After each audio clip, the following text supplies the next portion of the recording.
Hey, Yomi, there's hardly anyone at Ion lately. What's going on there? Don't you know? There's a rumor that it might close down soon. Sales are apparently in a state of collapse. Hello, this is Moko. Ion, a major Japanese supermarket chain that entered the Korean market, used to enjoy a certain level of popularity in Seoul. However, sales have plummeted in recent years, and the area around its stores has become a ghost town. On the other hand, it has been highly regarded in Vietnam and Malaysia, and people are paying attention to why Korea is the only exception. Behind this slump are not only low consumption and high prices due to economic factors, but also excessive government surveillance, unfair regulations, and collusion with local businesses. In this video, we'll take a look at the complicated circumstances and the reality of foreign businesses. Please watch until the end. My name is Sujin. I was born in Seoul and grew up in Seoul. I'm 32 this year. I used to work for a marketing company, but now I work as a freelance translator and writer. Well, it's what you call a nomadic lifestyle. But lately, instead of work, I've been surprised by more things in the city. Until a few years ago, the Ion near my house was really bustling. On holidays, it was packed with families, and the food and household goods imported from Japan were lined up. So even if they were a little expensive, it gave me a sense of security. I used to go there a few times a month and buy imported sweets and seasonings on the way. But now it's a shadow of what it used to be. Customers are becoming more and more sparse, and the surrounding streets are dark. One day, when I met my friend Shimi at a nearby cafe, I couldn't help but say, "Hey, Yomi, there's hardly anyone at Ion lately. What's going on? Don't you know? There's a rumor that it might close down. Sales are apparently in a state of collapse." The word Wonkai was a huge shock to me. According to Yomi, Eon's sales fell by more than 30% last year alone. The reason isn't simple. People are now choosing price over quality due to economic conditions and rising prices. And it's also largely due to repeated harassment from the Korean government and the government. What kind of harassment? I heard that they were inspected by the government 47 times in 6 months. That's not normal. Other stores don't get that. In half a year, they were inspected 47 times, almost twice a week. It's only natural that something like that would hinder business. Moreover, the Kansai area's motives were all complicated names like revitalizing regional distribution and regulating inspection activities. But when you hear the details, it's a clear targeting of IO. For example, there's a rule that prohibits discounts of more than 40%. Mart and other Korean supermarkets are treated as exceptions and are holding large-scale sales, but Ion is out of the question. Observation events are also restricted, and even point redemptions are not allowed. Of course consumers would go if that were the case. What's even more surprising is the land issue. There was a case where the land that Ion had contracted for a new store was cancelled due to a unilateral decision by the government. Furthermore, it's said that Mart and a local supermarket chain have since moved into the land, so it's no laughing matter. That's collusion, isn't it? You'd think so, wouldn't you? But it's not uncommon in Korea. Kangor was also targeted in the past and withdrew. I remember Kangor's withdrawal. At the time, it was reported that foreign companies did not meet with South Korea, but in reality, the government and local companies were working together to make it difficult for them to exhibit and operate. Ion is a perfect example of this. Furthermore, there were attacks on Japanese employees of Ion. Unfounded rumors were spread online that Japanese companies were spies and that they posed a security threat, and even the families of Japanese staff members were targeted. There is no way they can work properly in such a situation. So what will happen in the end? I think they will probably withdraw from South Korea. It seems that they have already shifted to ASEAN. Yes, Ion is in great shape in the ASEAN market. In Vietnam and Malaysia, they are highly regarded as a supermarket that provides clean, high-quality products. In comparison, South Korea is starting to be seen as a completely risky country. Apparently, just looking at an Ion gift card makes overseas investors think, oh, South Korea is a dangerous market. I felt somewhat conflicted when I heard that story. It's true that now that prices have risen, even I sometimes choose cheap products at lot. But Eon's products were reliable and of good quality. If they go out of their way to destroy that, won't the local people be the ones who end up suffering? If Ion were to withdraw, it seems that more than 2,700 people would lose their jobs. Many of them would be local part-time workers or small and medium-sized businesses that supply the store. I think that the government and local businesses are only supporting the local economy in the short term and in the long term. I visited Ion just before it closed. The once bustling area was now over half the shelves were open. Even so, the remaining frozen foods had a sign that said, "Imported directly from Japan," on them, and there was an old lady looking at them. "The food here is cheap. Eon is cheap," but I was worried, and hearing those words made my heart ache. It's probably too late after they close. We only realize the value of something after we lose it. Eon will probably become that kind of entity. When the reality of Eon's closure became apparent, what I couldn't get out of my head was the unusually high number of administrative inspections, 47 in 6 months.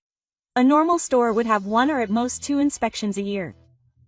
It's strange that they were doing that twice a week.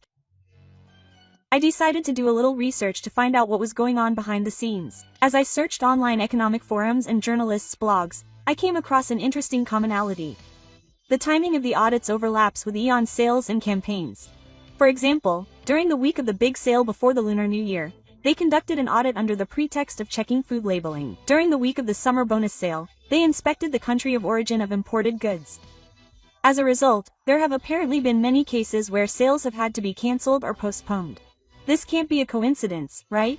Yeah, I have an acquaintance who used to work at Eon, and he said that before a sale, they would always come up with some kind of excuse to thank them. What's more, the details of the inspections were so detailed that it was laughable.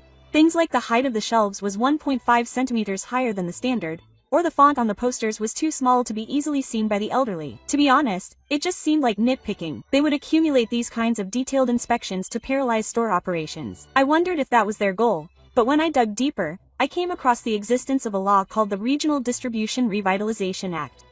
Just hearing the name, it sounds like a kind law to protect the local economy, but in reality, it was a tool to take over large foreign-owned ice cream stores.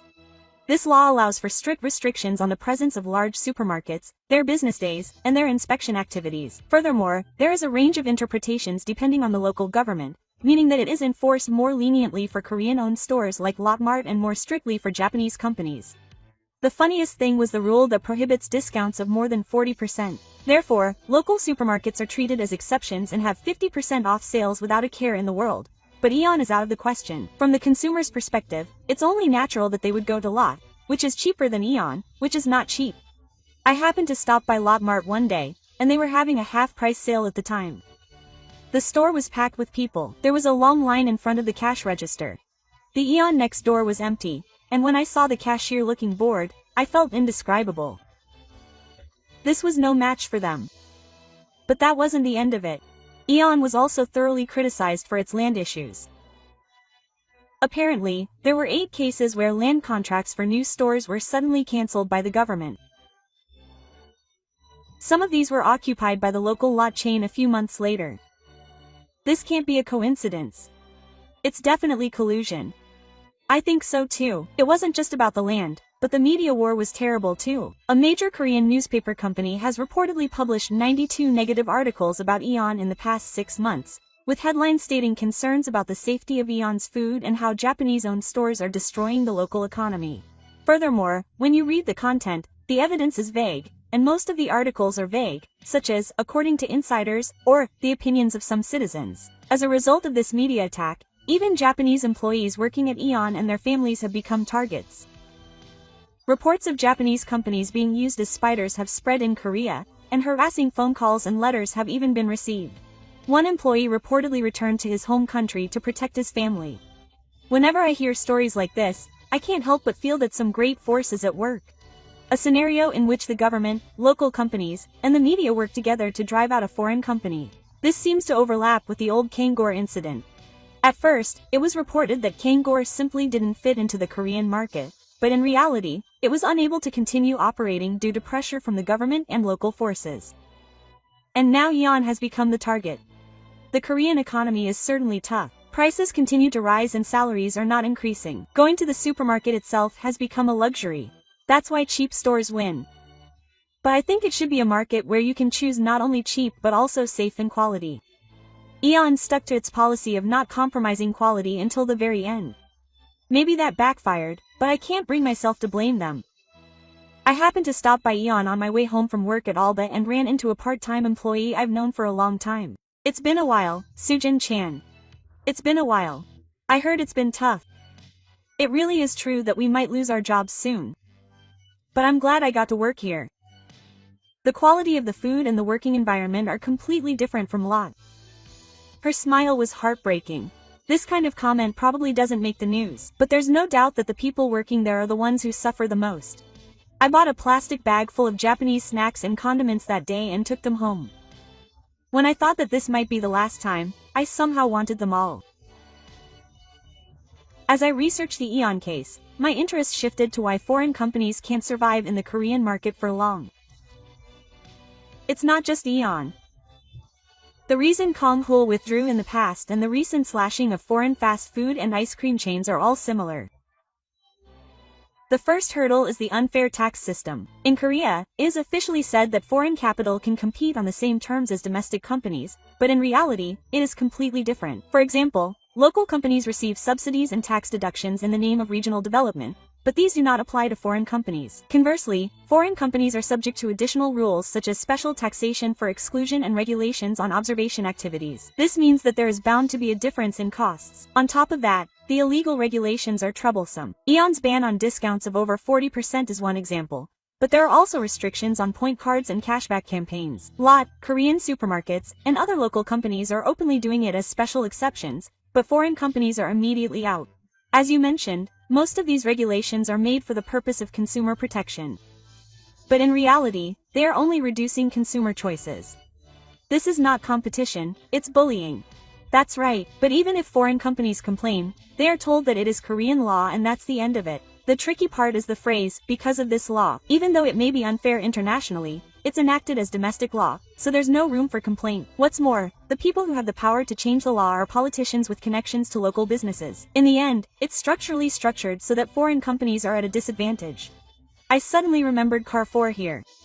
At that time, there were many reports that it couldn't be applied to the Korean market, but in reality, it was the same as Eon. Administrative regulations, land disputes with local businesses, and negative media campaigns. Carrefour tried to maintain quality and international standards until the very end, but in the end, it was expensive. It was given the impression that it didn't value its local community, and it had no choice but to withdraw. This is also true for fast food and cafe chains. Apparently, American coffee chains reduced the number of their exhibitors in Korea because of the unusually high number of food safety inspections and sudden increases in fees. What's more, it's always Korean chains that enter the market after that. It's no coincidence. Furthermore, consumer sentiment is changing. Prices are continuing to rise due to economic factors. Many people are now shifting to a value system where cheap is good.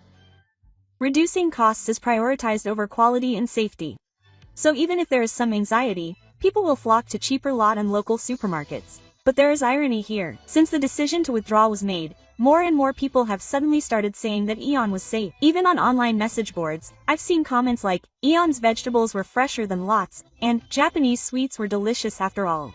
It's so human to realize the value of something after it's gone, but it's too late. I tried this idea with Hyo-ji, an economic journalist I met through my freelance work. It seems like not only Eon but all foreign companies are facing the same obstacle. That's true. Korea has a relatively small market size, but regulations are strict even for the top companies. Furthermore, consumers are sensitive to short-term price changes, so companies that compete on quality over the long term are at a disadvantage. Hyo-ji also said that there is another factor in the flow of foreign companies, deliveries, security. Japanese companies in particular are often targeted due to historical issues and political tensions. In fact, there was apparently a column in an article about IO's withdrawal that said that the withdrawal of Japanese capital was in the national interest. Any kind of unfairness can be justified by using the word security as a shield. That's the scary thing. Still, I think the reasons for EO's success in ASEAN are clear. First, the local governments are actively accepting foreign companies. Second, consumers still have a culture that values quality and brand value. In Vietnam and Malaysia, Eon has gained trust as a store that provides clean and safe food. It's the complete opposite of the situation in Korea. It feels like Korea is shooting itself in the foot. That's right, in the short term, local companies will win, but in the long term, they will lose competitiveness and the entire market will shrink. Hearing that makes my heart heavy. Because if Eon leaves, more than 2,700 people will lose their jobs. And many of them are local people. The government and local companies should know this reality, but they are only looking at short-term profits. I've gradually come to think of this issue not just as a matter of EO's withdrawal, but as a matter of the future of the entire Korean market. Will Korean consumers really benefit from driving out foreign companies? The answer is probably in their brains. When rumors of Aeon's withdrawal began to spread in earnest, I wanted to see the situation in person again, so I visited a nearby store. The exterior of the store looked the same as usual, but the closing sale poster posted at the entrance had an indescribable atmosphere.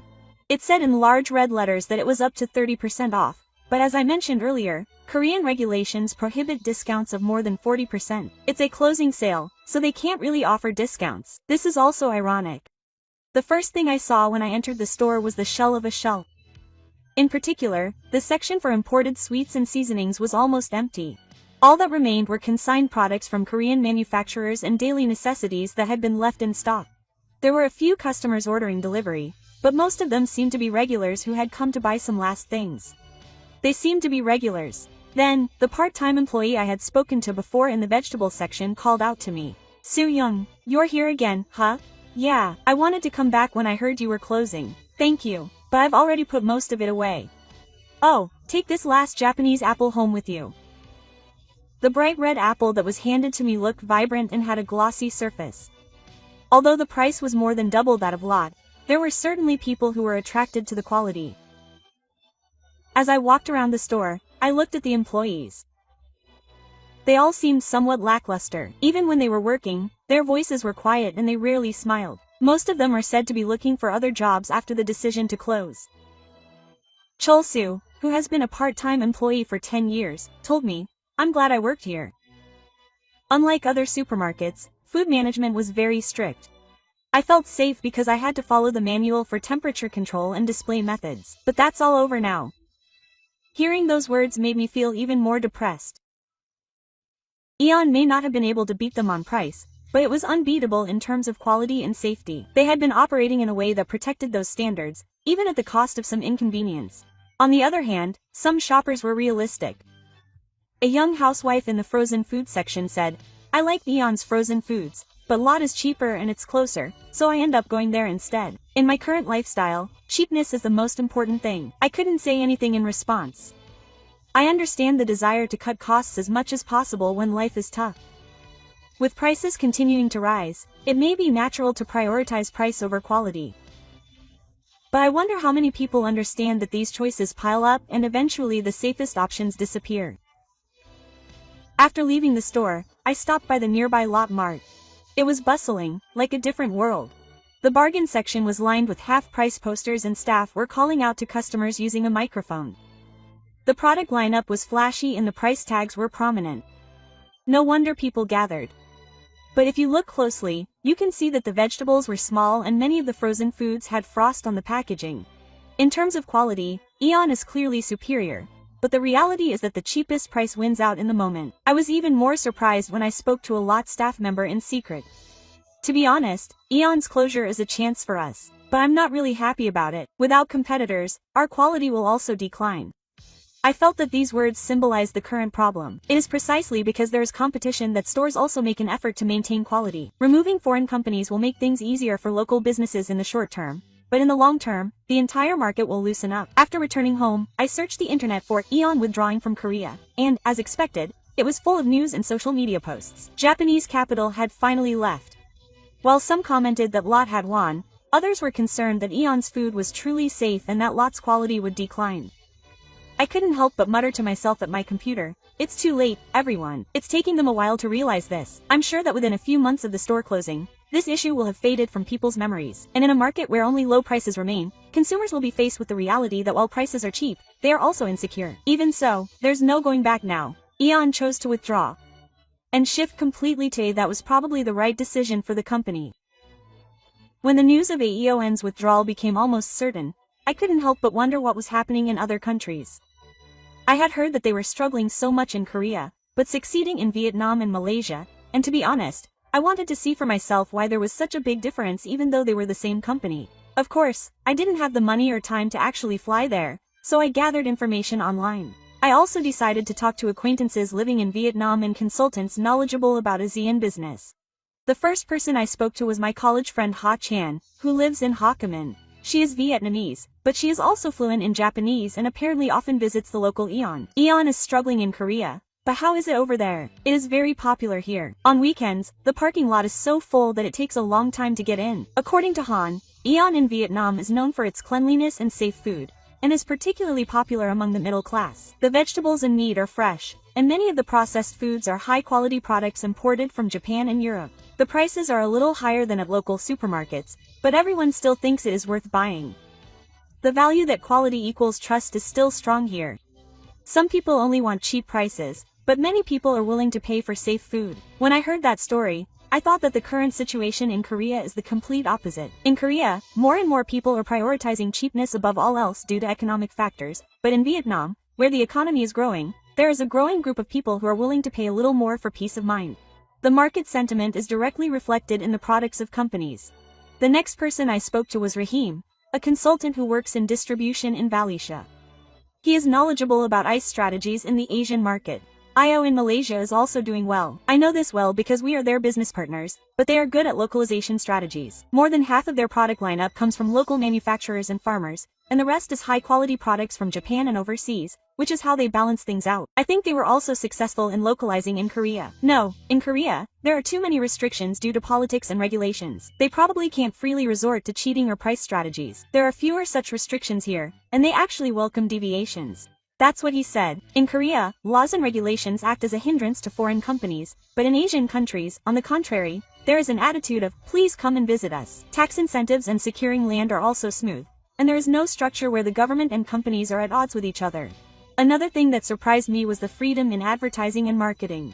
At Ion in Vietnam, events themed around Japanese festivals, yukata-wearing experiences, and collaborations with anime characters are commonplace. On SNS, hashtags like Ion Festival are trending and have become one of the most popular among store visitors. When you think about it, Korea is full of restrictions on illegal activities. Even if they try to hold an event, they are stopped on the grounds that it will affect the local economy or that it is favoring foreigners. In the end, they lose in a price war without being able to come up with any ideas to attract consumers.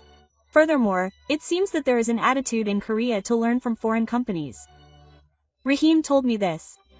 AEON's logistics and inventory management are really efficient. Local companies are also learning from it and improving. There is competition, but they are not enemies but coexist. This difference is huge compared to the current situation in Korea. In Korea, if a foreign company tries to introduce its methods, Korea will see it as a threat and eliminate it before it can absorb it. As a result, the competitiveness of their entire market will decrease. Even if LOT becomes even stronger after AEON's withdrawal, it will be meaningless if the quality and service do not improve. As I continued to interview and gather information, I felt that I was gradually beginning to see the answer. The Korean market has a structure in place that allows foreign companies to dominate. On top of that, due to economic circumstances, consumers prioritize low prices and no longer pay for quality. In other words, there is no foundation for foreign companies to compete in the long term. On the other hand, there is still room for economic growth in ASEAN, and there is an atmosphere that welcomes foreign companies. Consumer values are also diverse, and there is a certain number of people who seem to value quality. That is why strategies like Eon's work resonates. The answer is obvious. Eon continues its expansion in ASEAN, while in Korea it is withdrawing from downsizing. It is a rational decision for the company, but for local consumers and the people who work there, it is an irreparable loss. On the day Eon officially withdrew from the Korean market, I felt it in the atmosphere of the city before I even heard the news. The shutters of the store I used to frequent were already down, and all that remained at the entrance was a sign that said, "Thank you for your long-standing patronage." Through the glass, I could see empty shelves and the signboard had been removed, and the place that had once been so crowded had become a ruin in just a few weeks. Less than a month after the closure, there was some movement on the ground. It was the news that Lot Mart would be moving in.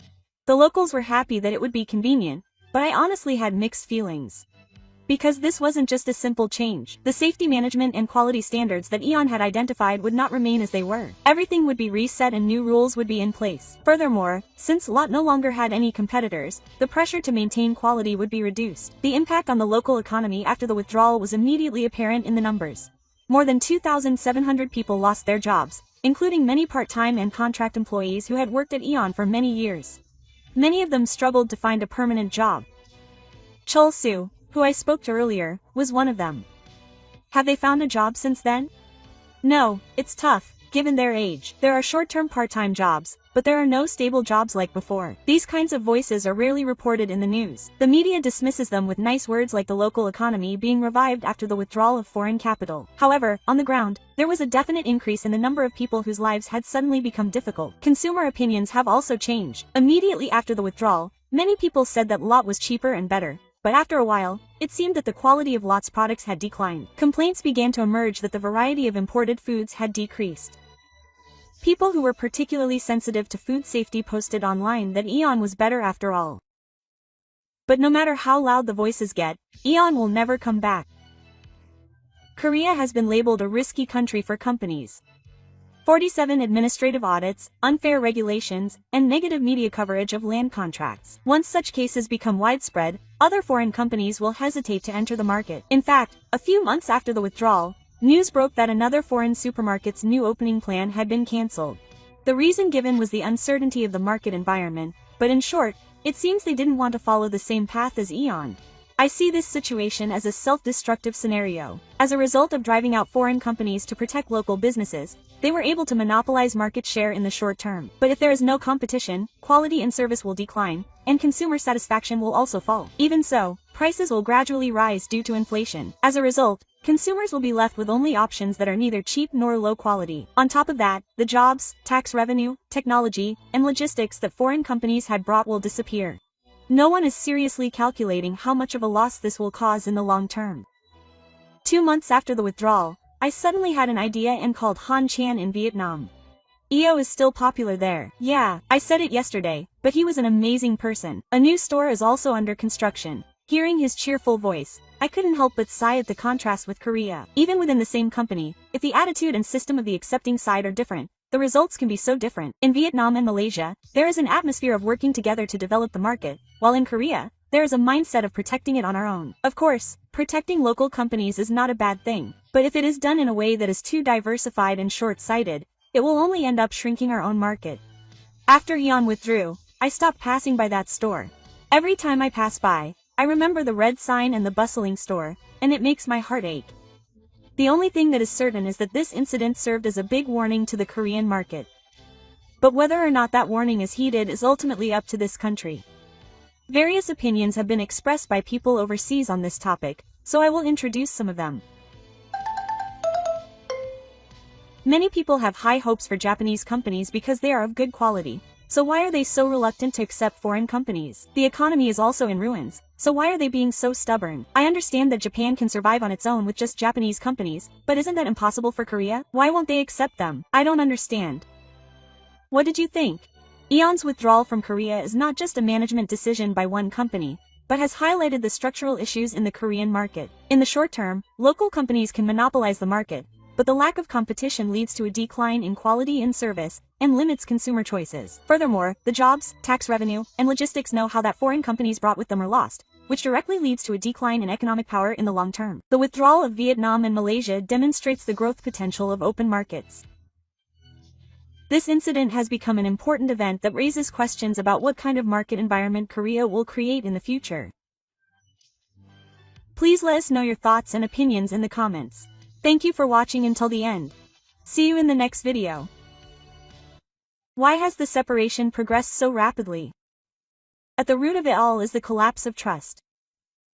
The No Japan movement was supposed to have aimed to put economic pressure on Japan, but as a result, it has given the international community the impression that the Korean market is emotionally unstable and unreliable. Hello, this is Wacko. In recent years, there has been a continuous phenomenon of companies that have been excluded from the Korean market disappearing one after another.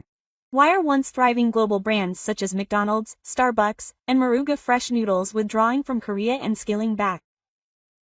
Behind this lies a complex mix of factors, including Korea's unique economic policies and social environment, as well as the No Japan movement. This time, we will look at the reality of the domino effect of chains that are escaping from Korea. Please watch until the end. In recent years, Korea has seen a series of withdrawals and reductions in classes by chains that have been excluded. This phenomenon is not simply a change in business strategy, but rather a manifestation of the collapse of Domi caused by serious changes in market planning and social conditions. One of the triggers was the No Japan movement that emerged in 2019. This movement began with a campaign to not sell Japanese products, but its waves eventually spread beyond Nikkei companies, and the public's suspicion and hostility toward all companies that have been excluded. Although this movement was initially launched as a way to address historical issues, in reality it was nothing more than an emotional backlash and an action that was far removed from economic rationality. Marugame Senmen is one emblematic example. This popular udon chain, which was the first of its kind in Japan, was met with great expectations when it first entered Korea. However, sales plummeted in 2019, and the number of stores gradually decreased, ultimately leading to the decision to close all of its stores in Korea. It is said that the reasons behind this were not just suspicious sales, but also pressure from Korean public opinion and excessive political interference. Meanwhile, global brands such as McDonald's and Starbucks were no exception. Rumors of McDonald's Korea being sold had been circulating since 2016, and from 2019 onwards, the company began to downsize its business and review its management policies in earnest. In particular, the plan to transfer its business to a local franchise company is seen as a sign of withdrawal. Starbucks was also beginning to see its position on operating its business in Korea. In Korea, the regulations and public pressure faced by non-Japanese companies are extremely strict, and Starbucks Korea was forced to change its form to a joint venture with Lot Korea. As a result, the US headquarters has almost completely lost control of its management, and it is seen as having essentially become a local Korean company. This trend of withdrawing and scaling back is not limited to Japanese companies. It has also spread to brands from other countries such as the US, France, Germany, and Italy. In particular, statistics show that sales of foreign products distributed in South Korea have plummeted since 2019, indicating a major change in consumer behavior. So why has the trend of distancing itself from other countries progressed so rapidly? The root of this is the collapse of trust. The No Japan movement was supposed to be aimed at putting economic pressure on Japan, but as a result, it has given the international community the impression that the South Korean market is emotionally unstable and unreliable. In fact, in a report for overseas investors released in 2020, the South Korean market was ranked as the market with the highest investment risk in East Asia due to factors such as anxiety, strong public pressure, and government intervention in the market. This has led to a downward trend in foreign direct investment, making it even more difficult for companies that have left the market to continue doing business in the South Korean market. Furthermore, many large companies have faced unpredictable social conditions in the South Korean market. For example, political movements are frequently linked directly to economic activity, and government policies change suddenly and are subject to disruption, creating an environment in which flexible management strategies are not effective. The speed and scale of information dissemination via SNS also had an impact. In the summer of 2019, when the No Japan movement was at its most radical, there were a number of cases where consumers who had purchased Japanese products were subjected to personal attacks online. This led not only companies but also consumers to avoid contact with brands that were considered to be unpopular, leading to a vicious cycle in which sales further declined. As a result, unpopular chains were forced to withdraw from the Korean market, and as the phrase "exit dominoes" symbolizes, the trend continued in a chain reaction. Korea was once considered a promising market that had achieved rapid growth in the Asian market, but it has now become a high-risk region for businesses, to the point where it is often referred to as a business graveyard. This phenomenon did not occur all at once, but rather signs that had been gradually developing since the 2010s suddenly surfaced with the No Japan movement in 2019. And the consequences are not simply a decrease in the number of unpopular stores, but have developed into serious problems such as a loss of international trust in the country and a limit to its economic vitality.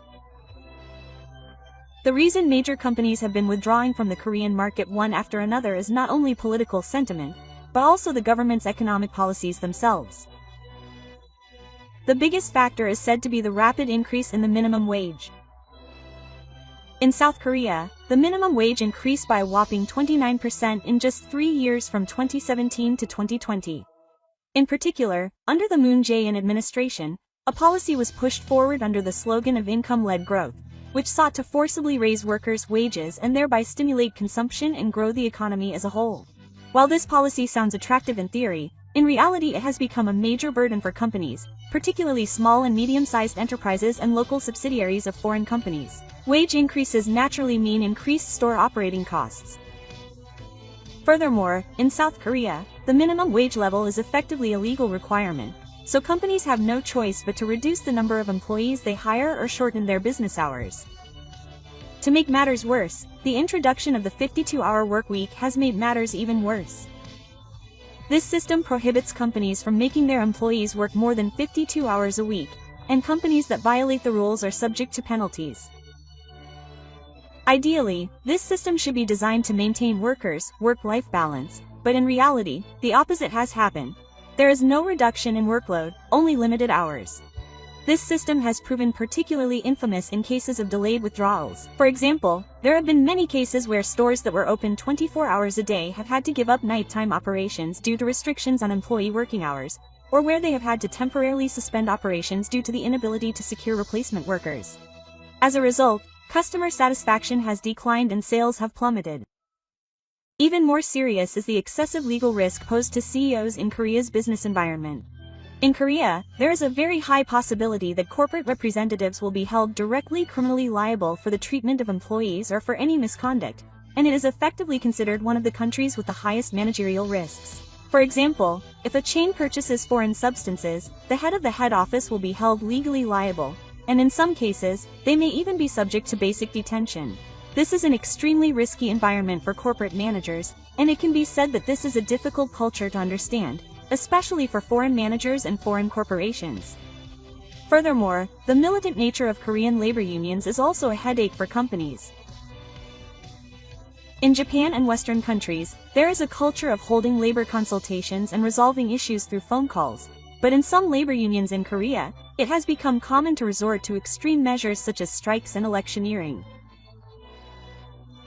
In fact, when a certain labor union restaurant chain decided to close several stores due to poor performance, the labor union set up tents in front of the building and began protesting, resulting in significant damage to the company's image. As a result of these factors, even globally renowned labor unions are increasingly coming to the conclusion that normal business operations are impossible in the Korean market.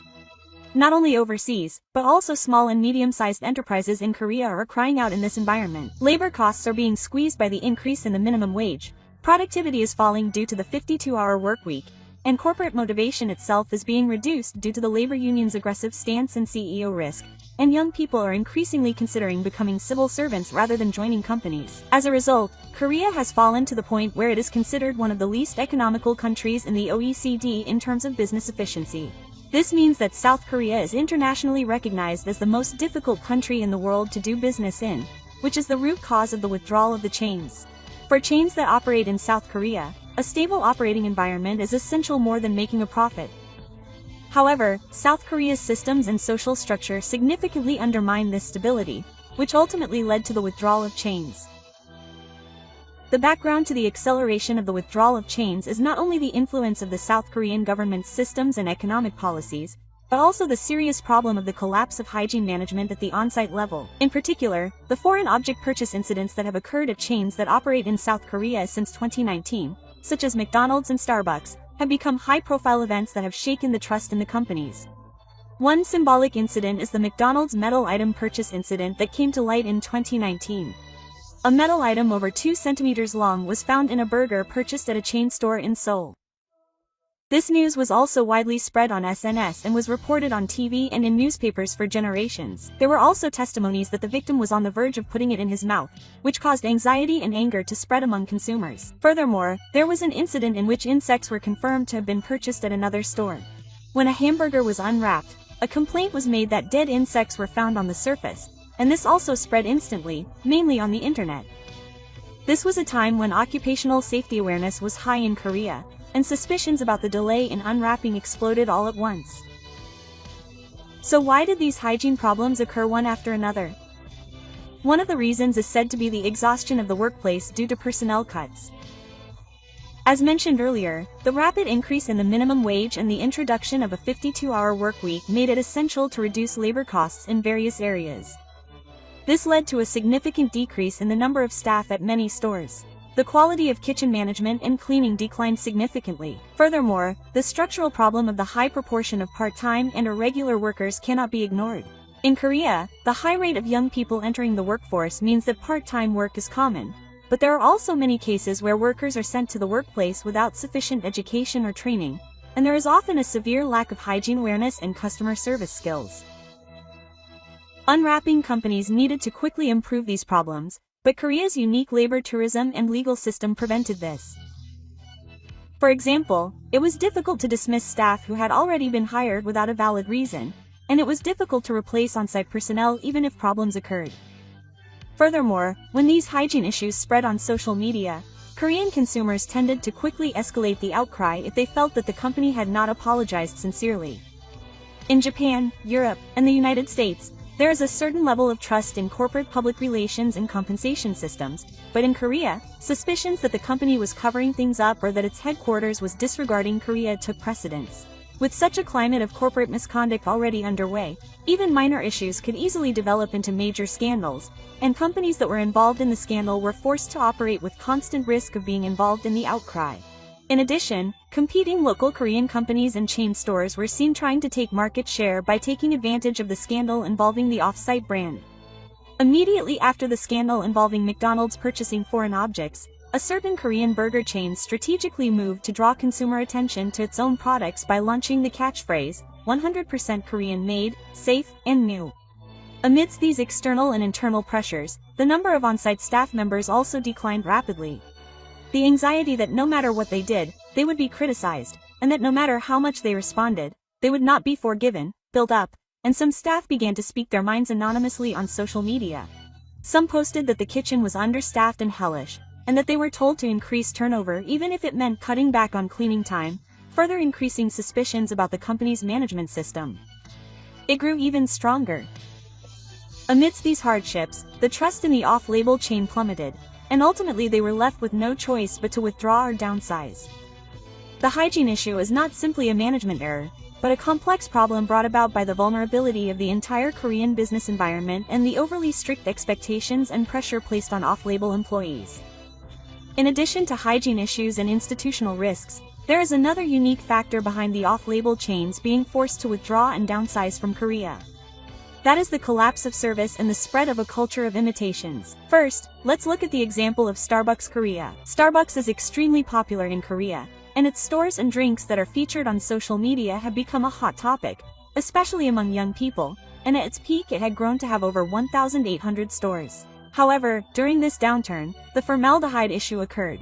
In 2021, formaldehyde, a concern for its potential to cause cancer, was detected in fabric goods provided for an event at a Starbucks in Korea at levels significantly exceeding the standard.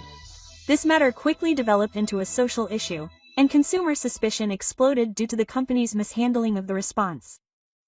The ambiguity of the delayed response and the lack of clarity about who was responsible were fiercely criticized on social media, and Starbucks' brand image was immediately damaged. An even more problematic factor was that due to Korea's unique joint venture management model, the transition from the US headquarters was not directly reflected, and the response was slow. After that, the quality of service at some Starbucks Korea stores declined, with consumers pointing out things like order errors and the use of unsanitary cooking utensils. The collapse of the coaster service damaged the stable experience that was the foundation of the brand, and was a major factor in losing repeat customers.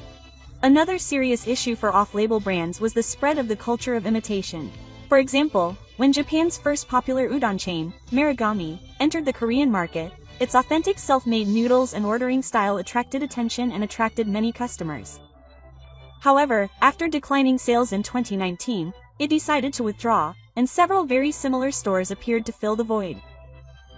Although the names were different, many stores appeared that were almost indistinguishable from Marugame in terms of exterior design, kitchen structure, menu descriptions, and serving style. However, the taste and quality were clearly inferior, and Marugame fans continued to criticize on social media that they had been fooled by a fake. This kind of copycat culture is a major business risk for brands that are known for their imitation. Even if a company invests time and money into branding and market development, profits and reputations can easily be taken away by domestic Korean companies aggressively exploiting it and consumers easily switching to them. In Korea, there are cases where this is justified by the argument that it was simply localized, but it is undeniable that awareness of protecting assets is still low compared to Japan, Europe, and the United States. Although it is formally possible to register trademarks in clothing, in reality, Many cases where the local side wins out in court can be considered extremely disadvantageous for locals. This type of imitation is not limited to the food and beverage industry. Korean companies that imitate off-brand brands have also appeared in apparel, home appliances, and IT culture, and many of these companies have gained short-term popularity. The problem is that this popularity is actually built on the trust and effort of the off-brand. This has become a decisive basis for judging that the business environment for off-brand companies is not in place. The negative effects of the imitation culture have also spread to consumers. For example, a Korean udon chain that is said to have released Maruga fresh noodles may look similar, but the taste is poorly reproduced, and there have been many angry complaints from customers who visited with high expectations that they had been deceived. As a result, trust in Japanese style and global brands has been shaken, and trust in the overall market has declined, creating a negative chain reaction. Furthermore, in Korea, which is a SNS society, once a topic like this has gone viral, the memory of it remains for a long time. Posts saying that this store had problems in the past are regularly spread, and even the chance to restore the brand is lost. In other words, the copycat culture is not just about being imitated, but also about destroying the value of genuine brands, making it an extremely serious threat to companies that are trying to outsmart them. Continuing to do business in such a culture requires a lot of time and capital, such as establishing a legal system, protecting intellectual property, and training service personnel. However, the Korean market is not stable enough to allow this, and there is not enough background for outsmarting. So many companies have come to the conclusion that they cannot continue. While outsmarting companies continue to suffer in the Korean market, the same companies have achieved such success in Japan that they are often called their second home. Starbucks, McDonald's, and even Maruga noodles continue to maintain high reputations and performance in Japan. What is the difference? The first thing to note is the market size and stability. Japan is the third largest economy in the world in terms of GDP, and has a deep and sustainable consumer market. In addition, the political situation is extremely stable, and there are few sudden policy changes due to changes in government, creating an environment in which companies can easily draw up medium to long-term management strategies. What is particularly important for outsmarting companies is that the rules are predictable. In Japan, minimum wage increases are being implemented in stages, so they do not pose a sudden burden. Furthermore, laws regarding working hours and contracts are clear, giving outsiders the peace of mind that unexpected troubles are unlikely to occur. Another key to the success of ostrich brands is their masterful localization strategy.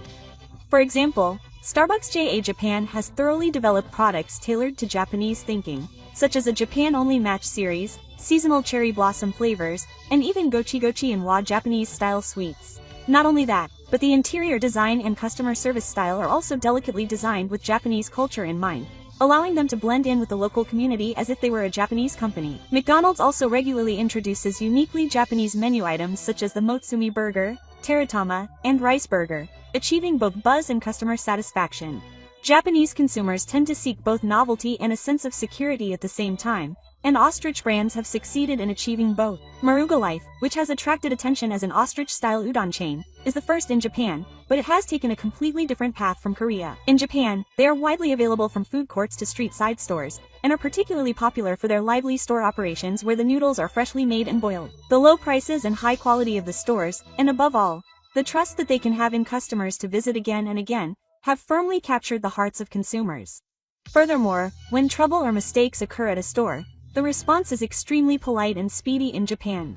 Everything from small apologies, offering payment or compensation, and clarifying who is responsible is done from the consumer's perspective. This spirit of openness has greatly contributed to the establishment of the Hajime brand and the building of trust in Japan. Another noteworthy point is the low risk of counterfeiting. In Japan, intellectual property rights are very strongly protected, and trademark and design rights are strictly protected. Even if a similar business appears, consumer literacy is also very high, allowing them to distinguish between the real thing and a fake. Furthermore, Japan's legal system is highly transparent, and even if legal trouble occurs, there is protection against fraud, making it an extremely reliable environment for foreign companies. Due to these complex factors, Japan is enthusiastically recommended by Hajime companies around the world as a country where you can invest with confidence, the exact opposite of Korea. Even in the 2020s, there has been a trend of overseas companies repeatedly entering the Japanese market, and some companies that withdrew from the Korean market are concentrating their management resources in Japan. For example, a certain Italian cafe brand that withdrew from Korea in 2019 made a fresh start in Japan the following year and achieved success by opening over 30 stores in just 2 years. The reason for this was the warmth of the customer service and the predictable rules, according to a local manager. On the other hand, in Korea, emotionalism and protectionism towards overseas companies are deeply rooted, creating a stressful environment where irregular situations frequently occur for companies. In Japan, on the contrary, there is a business environment built on law and trust, and companies are well equipped to grow while honestly interacting with their customers. Heaven and hell for overseas companies cannot be measured by economic indicators alone. Factors such as the awareness of the people living there, the maturity of the legal system, and the culture of society as a whole, all contribute to the high evaluation of investment. In the previous parts, we looked at the reality that overseas companies are being forced to withdraw and downsize from the Korean market, and the structural problems in the system, culture, and society that lie behind it. It also became clear that Japan and Korea, both in Asia, have completely different business environments.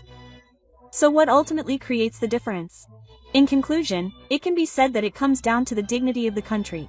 The word dignity may sound like a vague concept.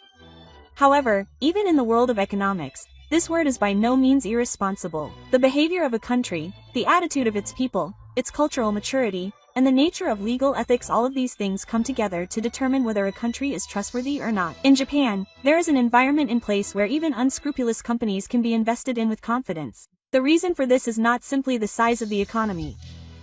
If a foreign object is purchased in a product, Japanese companies will immediately apologize and respond with sincerity. Consumers will also accept this sincerity, and there is almost no excessive bashing or mass hysteria. On the other hand, in Korea, there is little trust in companies and a deeply rooted culture of suspicion exists. The risk of a backlash is always present in the SNS society, and an atmosphere is easily created in which companies themselves are condemned as enemies of society, even for small mistakes. This can also be said to indicate that the culture of forgiveness and understanding is immature in society as a whole. The awareness of protecting intellectual property is also an important indicator of a country's dignity. In Japan, strict legal action is taken against counterfeiting, and corporate rights are respected.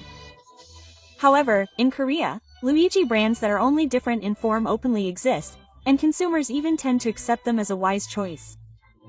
Against this backdrop, the Korean market has come to be recognized by global investors as an unstable market that is easily swayed by emotions and the moment. Since 2020, this report has ranked Korea as the developed country with the highest risk in terms of business environment, and its reputation has not recovered at all. The dignity of the work culture cannot be overlooked either. In Korea, strikes and demonstrations by powerful labor unions occur frequently, and this has repeatedly made headlines in the media as a social issue. Organizations that are supposed to protect workers' rights have ended up functioning as an obstacle to normalizing management. For companies, there is no telling what will happen. It is nothing more than a massive risk, as even if they act according to the rules, they may be caught. In a country like this, it is difficult for companies to invest with a long-term vision. In a country that lacks the foundation to operate its economy stably and honestly based on law and ethics, delinquents will ultimately turn a blind eye to the market, no matter how attractive it may be. In this respect, Japan is a country with a high level of economic and cultural trust. Even when viewed globally, they do not cheat, do not copy, and apologize when necessary. These individual actions have accumulated to establish a brand as a country that companies can trust and do business with. Japan's culture of being unpretentious, its strict commitment to time, its quality control system, and its relationship of trust with customers. All of these are elements that make up the dignity of Japan as a country, and they capture the hearts of investors in a deeper sense than its economic power itself. If South Korea is to regain the trust of delinquent companies in the future, it will not be enough to simply tinker with the system. It seems that the most fundamental change, and also the most difficult challenge, will be for the values of society as a whole and the consciousness of its people to change, and for South Korea to be recognized as a country of dignity. What did you think? The reason delinquent chains are withdrawing from the South Korean market one after another is not just political sentiment, but also fundamental issues such as institutional instability and immaturity of society and culture. In contrast, Japan will continue to be a country chosen by investors and companies around the world due to its trust and dignity. The economy is not just about numbers. It is the attitudes of the people who live there and the behavior of the country that determine its future. Perhaps it is time to re-examine this reality. Please let me know your thoughts and opinions in the comments. Thank you for watching until the end. See you in the next video.